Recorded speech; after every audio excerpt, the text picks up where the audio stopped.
Untuk slot pada kali ini kita bersama dengan Abang Wan Nur Alam, iaitu tokoh tari negeri Kedah. Kita akan menceritakan tentang tarian Inang Renek. Sebelum tu kita nak mengenal dulu Abang Wan Nur Alam. Ya. Boleh Abang Wan Nur Alam cerita pada semua orang yang tengah tengok sekarang ni, di sebalik nama Wan Nur Alam, biodata sikit Abang Wan. Okey, terima kasih. Okey. Pertama kali saya ucapkan ribuan terima kasih pada JKKN Kedah kalau mengundang saya pada hari ini. Saya amat berbesar hati dan berbangga dengan undangan pihak JKKN. Okay. Nama saya yang sebenarnya Wan Muhammad Nur Wan Alam, berusia 60 tahun. Jadi saya mencipta Inang Renek ni pada tahun 1998 dan lebih kepada untuk persembahan tradisi, maksudnya persembahan diraja. Jadi setiap gerak, setiap pola lantai, setiap elemen-elemen dalam tu semuanya menitik beratkan untuk persembahan untuk diraja lah. Jadi sebab itulah banyak gerakan-gerakan Inang Renek itu lebih beradab dan lebih bersopan. Macam Abang Wan sendiri sebelum sebagai koreografer lah kita panggil kan, untuk tarian Inang Renek ni, sebelum ni Abang Wan ada pernah kerja dekat mana-mana ke, ataupun pengalaman pekerjaan selain daripada bidang tari sendiri? Okey. Sebenarnya saya dulu bermula di Sungai Petani, bergiat di Persatuan Biasa. Lepas tu pada tahun 1980 saya bekerja di Studio Teradiosa Bangsa. Tahun 81 hingga 82 di Kementerian Penerangan. Tahun 83-84 di Komplek Budaya Negara. Lepas tu pada tahun 92 saya bekerja di Badan Kesenian Negeri Kedah. Maknanya daripada awal karier sampailah sekarang masih lagi dalam bidang tari, bidang seni inilah kan Abang Wan? Ya, saya daripada dulu sampai berumur lebih kurang 45 tahun. Saya berusia 45 tahun saya masih berkarya. Lepas tu sekejap menjadi pegawai di Universiti Malaysia Perlis. Kemudian kembali ke Badan Kesenian sebagai pengurus. Tapi karya saya berhenti pada usia 45 tahun lah. Sekarang pun masih aktif lagi, ada lagi? Adalah sikit-sikit lagi tu. Alhamdulillah. Okey, dari segi pengenalan tarian Inang Renek, macam orang luar kalau dia tak biasa dengan Kedah, dia akan panggil Inang Renek lah. Ya. Kalau kita di Kedah kita panggil Inang Renek. Ya. Okey, boleh Abang Wan ceritakan sikit macam mana tercetusnya idea, macam mana nak sampai wahyu untuk buat Inang Renek tu sendiri? Okey, terima kasih. Okay. Sebenarnya idea garapan ni saya tak fikir panjang. Saya mengambil masa lebih kurang 2 hari saja untuk mencipta muzik dan mencipta gerak tarinya. Mungkin waktu tu kita bersemangat untuk mencari satu karya yang unik. Jadi saya terfikir, kenapa saya tidak buat inang yang tidak ada lagi dalam Malaysia. Maksudnya inang sesuai untuk orang Kedah. Mungkin tidak sesuai untuk orang Sabah Sarawak, mungkin tidak sesuai untuk orang Johor, tapi saya buat karya untuk sesuai dengan raja saya. Sebab tu dipanggilkan Inang Renek. Kadang-kadang orang tanya Renek tu apa? Renek tu benarnya merenek, maksudnya kecil-kecil, maksudnya jalan berkecil, semua kecil, maksudnya merenek. Jadi sesuai untuk ke bawah duli Sultan Kedah lah. Jadi kebanyakan pergerakan kesemuanya cukup bersopan lah. Okey, dari segi inspirasi untuk tarian ni, kita dah sedia maklum tadi Abang Wan cakap lebih kepada daripada kita punya sultan sendiri. Ya. Okey, struktur tarian Inang Renek ni boleh Abang Wan ceritakan sikit?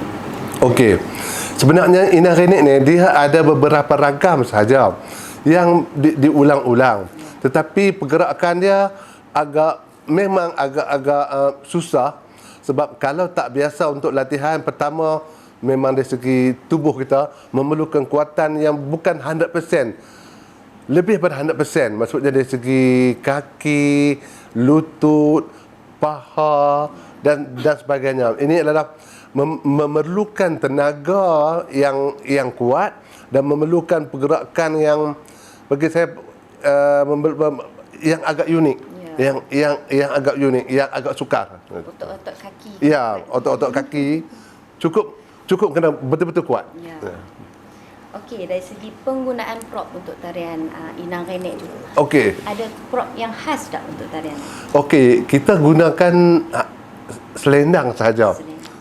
Selendang saja sebagai bahan tari. Sebagai bahan tari supaya lebih nampak cantik, bersopan sesuai dengan gerak tari itu dan sesuai untuk persembahan diraja. Kalau dari segi kita tengok pakai pemakaian selendang untuk prop dalam Inang Renek, ada maksud apa-apa tak untuk pakai selendang tu? Maknanya sebab wanita pakai tudung ke apakah, ada tak? Ya, sebenarnya selendang tu sebagai bahan tari, dia setiap pergerakan tu kita ada makna-makna yang tertentu.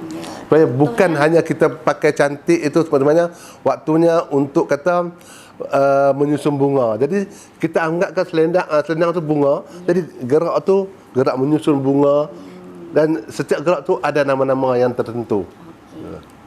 Okey, bercakap tentang pergerakan, maknanya ragamnya. Ya. Okey, ada berapa ragam dalam tarian Inang Renek dan apa nama-namanya? Kalau Okey, dia ada lebih kurang dalam 8 ragam saja.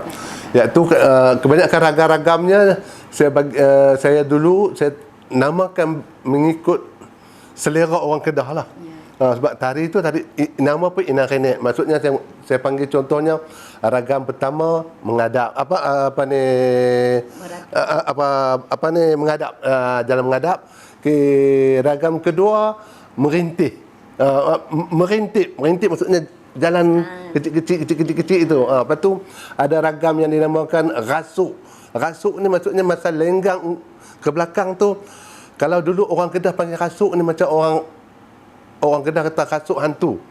Jadi dia melenggang tapi dia macam rasuk. Jadi mana ada orang lenggang ke belakang. Tapi dalam Inang Renek dia ada lenggang ke belakang. Ini dipanggil rasuk. Maksudnya dia tak ke depan. Dia rasuk tu macam otak dia dah pusing sikit nah, dia rasuk. Itu dipanggil rasuk. Itu sebab dalam Inang Renek dia ada lebih kurang 8 ragam yang diulang-ulang. Jadi setiap ragam-ragam tu memang dengan nama-nama orang kata lorat Kedah lah. Itu. Semua inspirasi pada gerak-gerak. Ya. Ada orang Kedah sendiri. Ya. Okey. Dari segi penggunaan muzik pula, kalau kita dengar muzik dia tak ada lirik tapi kita dengar lagu dia macam syadu saja. Boleh Abang Wan cerita sikit, ada tak penggunaan alat khas ke untuk muzik ataupun siapa yang cipta lagu tu ataupun daripada Abang Wan sendiri ke dengan irama dia yang betul-betul mendayu sesuai dengan wanita-wanita duk menari merenek-renek tu. Okey, beginilah kalau senang cakap. Bila bila nak mencipta Inang Renek ni, saya orang kata bayangkan gerak perempuan yang tertib dan lagu yang sesuai, berjiwa dan beroh dengan gerak tu. Jadi lagu ni saya buat sendiri, dicipta oleh saya sendiri, mengambil masa satu hari saja. Lagu dia. Lepas tu saya panggil pemuzik dan beritahu saya nak macam ni. Jadi mungkin dari segi pandangan pemuzik begini, ada sikit ubah-ubah.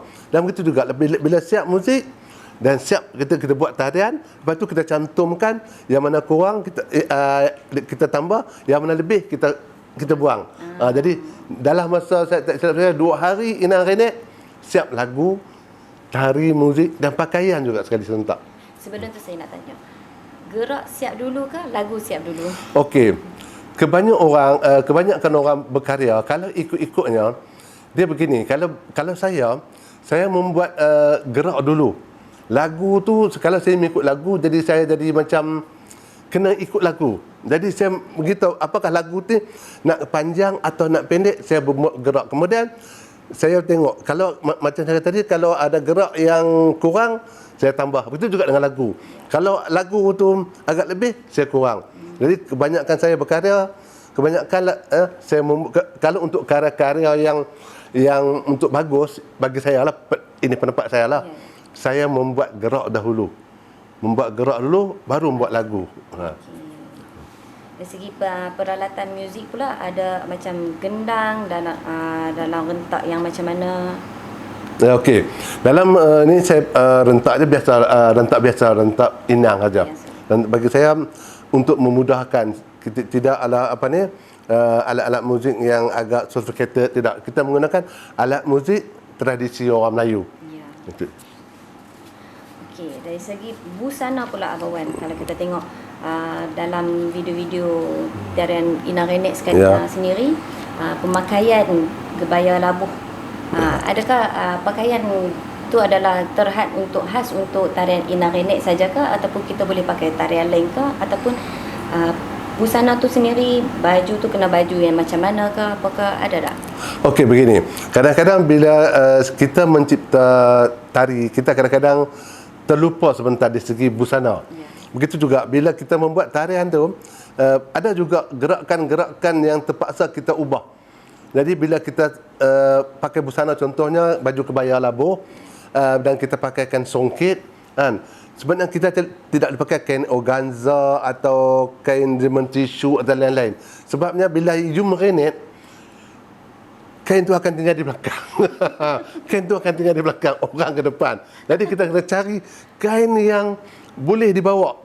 Masa you merenet tu, kain tu akan ikut. Ya. Jadi disebab tu kita ubah. Ada gerak ni tidak sesuai, kurang sesuai, kita ubah. Jadi ini teknik yang terlalu sukar. Maksudnya busana juga memainkan peranan yang penting. Kita boleh pakai baju Kedah, kita boleh pakai kain-kain apa pun boleh pakai. Tapi untuk Inang Renek, untuk lebih sopan adalah baju kebaya dan kain songket.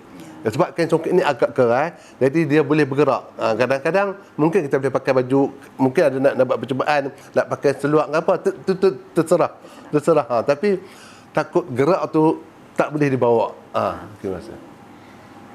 Dari segi pencapaian, kalau kita tahu Inang Renek sangat dikenali di seluruh Malaysia. Dicakap-cakap oleh orang semua orang tahu Inang Renek daripada Kedah, dibuat oleh Abang Wan Alam. Okey, dari segi Abang Wan sendiri, rasa bangga tak dengan pencapaian, dan Abang Wan boleh kongsi pencapaian macam mana yang dah Inang Renek bawa di seluruh Malaysia ni? Okey, pertama kali saya bersyukur kepada Allah kerana mungkin Allah membagi rezeki pada saya. Dalam masa 2 hari saya membuat Inang Renek. Lepas tu bila pergi bertanding pun kami menang. Jadi saya rasa macam satu anugerah daripada Allah lah. Dan lepas tu saya pernah membuat bengkel Inang Renek di Stanford Hotel 20 tahun sudah. Lepas tu macam-macam bengkel, dan ada grup Istana Budaya, Petronas, DBKL, Suatari, dan hampir ke seluruh Malaysia menarikan tarian Inang Renek. Bagi saya itu pencapaian yang agak baik lah. Mungkin itu mungkin bagi saya lah, mungkin nasib ajalah itu. Sebab tarian Inang Renek dah diiktiraf di seluruh Malaysia bahawa tarian tradisional. Itu khas daripada Kedah. Ya. Kenangan Abang Wan membawa tarian Inang Renek ni, maknanya kenangan bersama penari, kenangan join mana-mana kontes ke apakah? Okey. Kenangan saya pertama kali lah saya nak ucapkan terima kasih kepada kumpulan saya dulu, Badan Kesenian Kedah, yang membawa tarian Inang Renek dengan cukup baik. Sebenarnya mereka terlalu banyak berkorban. Sebab Inang Renek bukan dibuat dalam masa seminggu atau sebulan, dalam masa 2 hari. Kita boleh bayangkan kaki penari perempuan tu pecah, lutut pun pecah, dan ada yang masa untuk gerak rasuk tu, ada penari yang menitis air mata. Maksudnya mulut senyum tapi air mata menitik. Kadang-kadang orang tak tahu betapa sukarnya menari Inang Renek. Kita pernah membuat persembahan dalam negeri dan luar negara untuk persembahan Inang Renek. Memang nampaknya mudah, tapi memang terlalu sukar. Bagi saya cukup terlalu sukar. Kadang-kadang saya kata, kenapalah aku cipta tarian yang orang kata boleh mati ni. Kadang-kadang perempuan yang kata boleh mati ni. Memang saya pernah membuat di akademik seni juga, tak seorang dua saja yang betul-betul yang boleh mencapai, walaupun lepas tu diasuh dengan badan yang kuat, tapi untuk menari Inang Renek ni dengan gerak-gerak yang agak unik. Bagi saya simple, tapi agak unik dan memerlukan kekuatan tubuh yang baiklah. Okey, jika penonton-penonton nak tahu Abang Wan Nur Alam adalah koreografer yang calang-calang. Okey, sebelum ni ada dengar cerita Abang Wan pernah belajar. Cuba Abang Wan cerita sikit dekat kami semua. Dekat mana yang Abang Wan pernah belajar selain pada dalam Malaysia ke ataupun di luar Malaysia ke? Okey, terima kasih. Okay. Abang Wan sebenarnya banyak belajar dengan guru-guru di akademik seni kebangsaan dulu. Sebelum tu di Kompleks Budaya Negara oleh arwah Ahmad Umar, arwah Datuk Zulkifli Zain dan guru-guru di ASK seperti Dr. Anis, Suami Magi, Profesor Joseph Gonzalez. Kemudian abang melanjutkan setahun belajar di Padepokan Bagong Kucharajo, Yogyakarta. Dalam art performance. Tahun bila tu Abang Wan? Kalau Abang Wan boleh. 1996. So masa Abang Wan belajar dekat sana dalam masa setahun, saya sangat tertariklah dengan Indonesia Yogyakarta. Apa beza seni budaya mereka dan apa yang kita boleh bawa balik, apa yang contoh yang kita boleh dapat daripada negara luar? Okey, kita nak dapat ilmu pada negara luar. Okey, terima kasih. Pertama kali bukan saya mengagungkan Indonesia ataupun Padepokan Bagong Kucharajo. Dia beginilah. Apabila saya belajar di sana, saya belajar apa yang dia orang maju dari segi seni. Maksudnya orang Jawa dia makan tempe, tapi orang Kedah tidak makan tempe. Jadi saya kena bawa balik ilmu di Bagong tu untuk buat kreasi di Kedah. Yang saya tidak membawa karya-karya daripada Bagong, teknik-teknik Jawa yang tidak sesuai supaya orang Kedah boleh menerima. Jadi orang Kedah makan berat, jalan perlahan, pi bendang, pakai baju ni. Jadi makna budaya itu tidak sesuai. Contohnya saya nak buat baju Kedah. Saya tidak boleh mengambil baju Kedah dari segi budaya Sarawak. Sebab kalau baju Sarawak dia ada macam baju Ratu Dulut, bermanit-manit penuh. Jadi kalau saya buat baju Kedah macam tu, orang kata sesuai ke tak sesuai, tapi juga sakit jiwa. Jadi apa ilmu di Bagong saya bawa balik Kedah, cara orang Kedah. Jadi saya cuma mendapat ilmu bagaimana dia membuat kreasi baru, bagaimana dia kreatifkan, membuat muzik dan sebagainya, macam mana dia mendapat idea garapan dia, bentuknya, ruangnya. Jadi sesuai dengan budaya orang Kedah. Mungkin tak sesuai dengan budaya Johor, tak sesuai dengan budaya Selangor, tapi yang saya katakan saya orang Kedah, saya nak sesuaikan dengan budaya Kedah. Bukan senang lah. Ya. Okey Abang Wan, dari tadi Abang Wan ada cerita pernah bekerjasama dengan otai-otai yang lama-lama dulu. Abang Wan cerita sikit pengalaman bersama otai-otai dan di tempat Akademi Seni Kebangsaan tu sendiri. Berapa tahun bila? Berapa tahun abang belajar dengan mereka?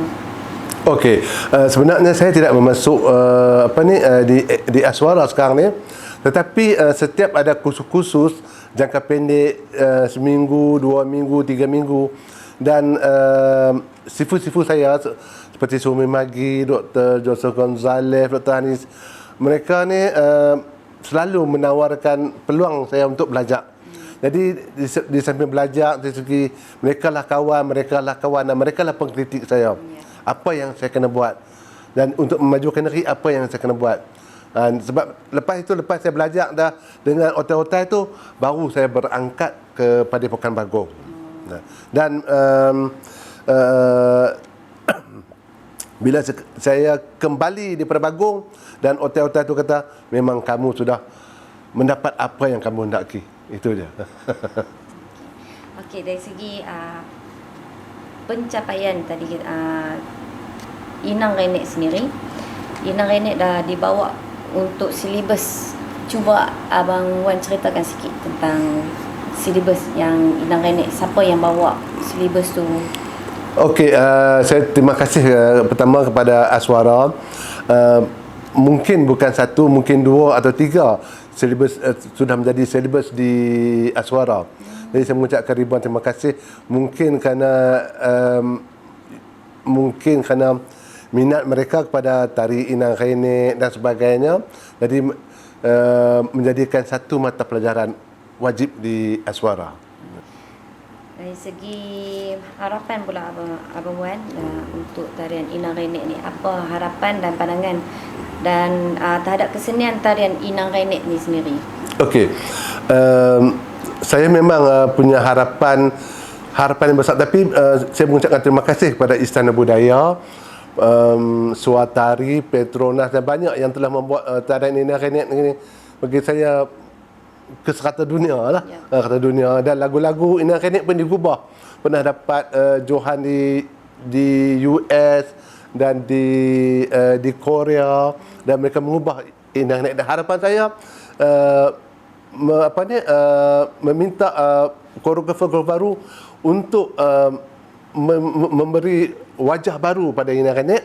Maksudnya ini yang tradisinya, ini yang kreasi barunya, ini yang kreatifnya, supaya kalau kata yang tradisi ini, kalau yang kreasinya taklah pecah lutut ini. Kalau yang nak lebih moden sikit, kreatif. Jadi supaya orang muda lebih tahu yang mana tradisinya ini, yang kreasinya ini, yang kreatifnya ini. Jadi saya minta lah koreografer muda lah ni supaya memberi nafas baru kepada Inang Renek. Okey, dari segi pandangan Abang Wan tadi, saya agak tertarik dengan pandangan dan harapan Abang Wan terhadap seni tarian Inang Renek, iaitu Inang Renek diaslikan, kreasikan dan dikreatifkan. Cuba Abang Wan cerita sikit secara detail macam mana tu Abang Wan? Okey, terima kasih. Sebenarnya saya tidaklah mahir dari segi pengolahan tu, tapi ini pandangan peribadi saya. Beginilah, apabila kita zaman sekarang ni orang membuat tarian tradisi, kreasi dan kreatif. Bagi saya satu aja. Contohnya bila kita nak masak nasi, nak buat nasi goreng. Jadi kita kena belajar dulu macam mana beras itu untuk masak nasi itu. Apakah beras usang, beras Jepun, apakah beras Thailand dan sebagainya. Kita kena belajar banyak mana air yang nak dimasukkan, bagaimana. Jadi kita belajar masak tu, okey, kita buat nasi goreng. Ini kita buat tarian tradisi. Ini tradisi mak kita buat nasi goreng. Okey, dah buat siap nasi goreng ni, kita nak kreatifkan nasi goreng tu. Okey, nasi tetap nasi juga. Maksudnya tari tetap tari juga. Kita kreatif, kita tradisikan, kita kreasikan. Jadi kita nasi goreng, kita bubuh telur sikit, pinggan bagi cantik sikit, sudu, betul kita bubuh timun apa semua cantik, jadi kreasi. So kita nak kreatifkan lagi. Kita ambil nasi goreng tu, kita buatlah pinggan kristal, dengan cancur kristal, lepas tu dengan ada bunga orkid, ada buah limau dan sebagainya. Itu jadi kreatif. Jadi itu benda tu very simple. Maksudnya cukup mudah. Jadi tetap juga nasi, bukan kita makan laksa goreng, dia tetap juga makan nasi goreng. Tetap juga makan nasi dalam pinggan yang berbeza. Ini tradisi, pinggan tradisi. Ini pinggan yang dikreasikan, ini pinggan yang dikreatifkan. Masih tetap nasi goreng. Itu aja. Begitu juga dengan bahan tari kita, itu juga. Terima kasih Abang Wan bersama kami untuk program Seni Budaya Digital. Okey, kita akan bersama dengan penari dan kita akan dengar sendiri daripada penari maknanya penari batch yang pertama, maknanya Wahyu Inang Renek sampai, kita akan dengar sendiri macam mana pengalaman beliau. Okey,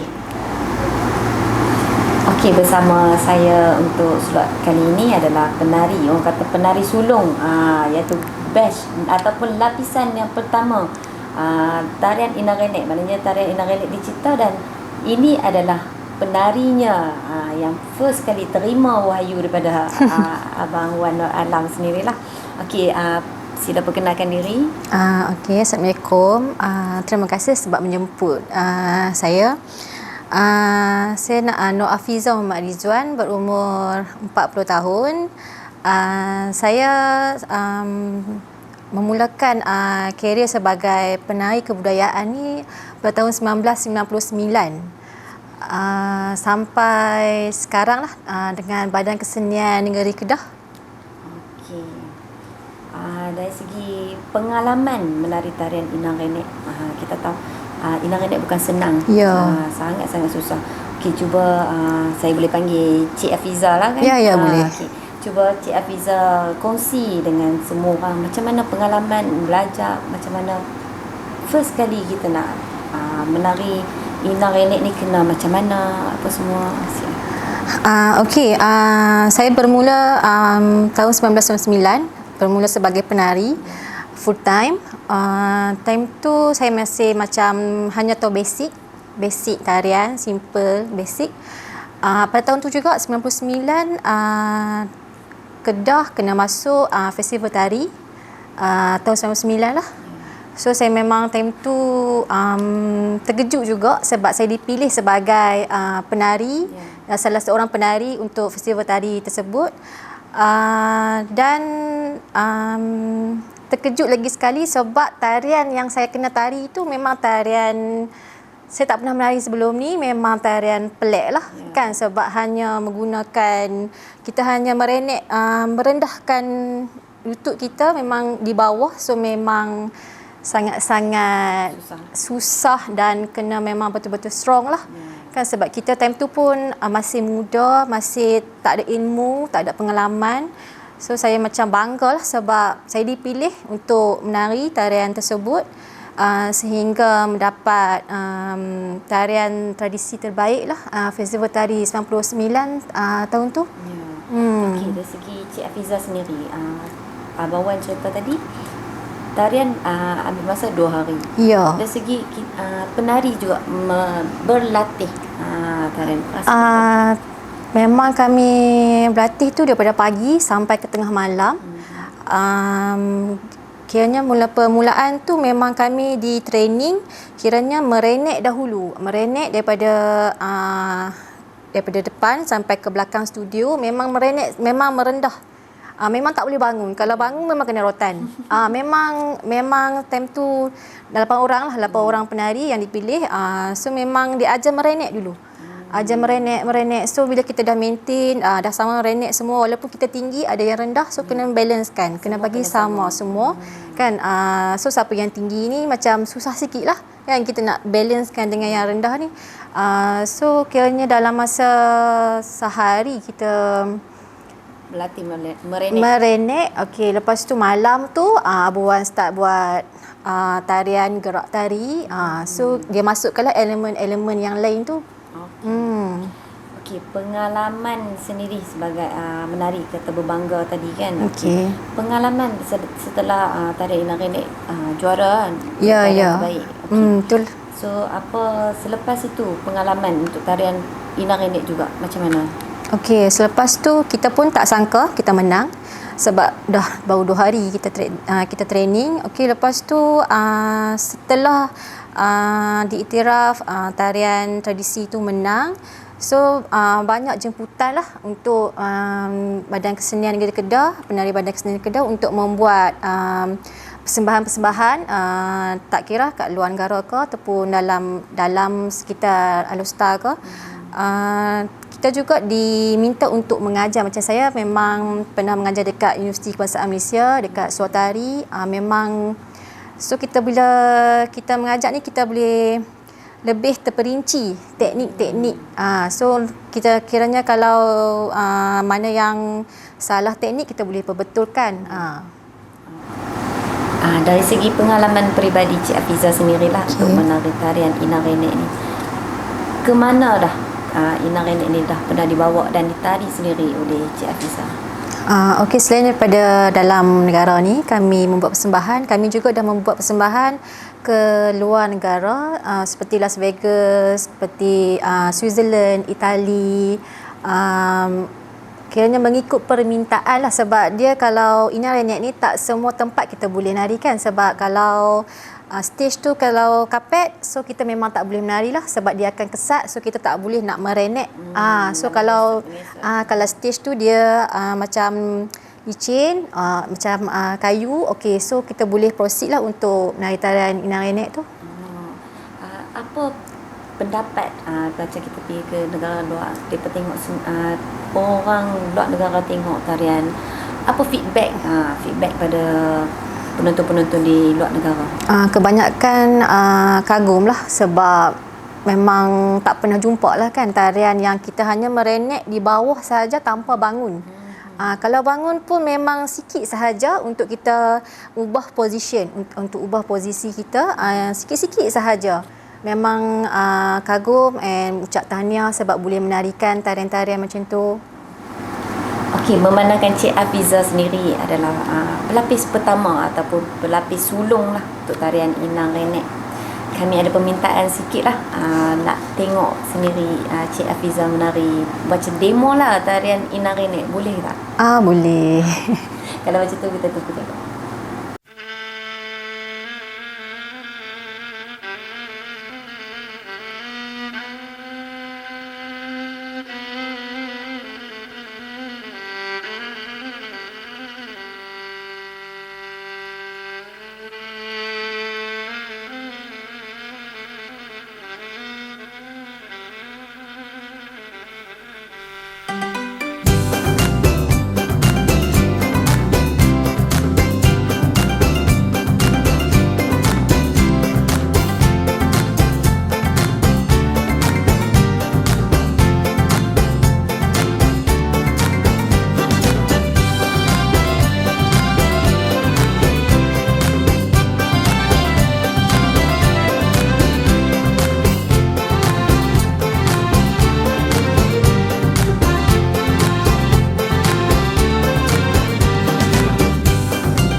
Ada satu cucu Mak Inang, ada satu cucu Mak Inang. Bangkit pagi kutiplah pinang, bangkit pagi kutiplah pinang. Siang malam duduk mengenang, siang malam duduk mengenang. Air mata jatuh berlinang, air mata jatuh berlinang.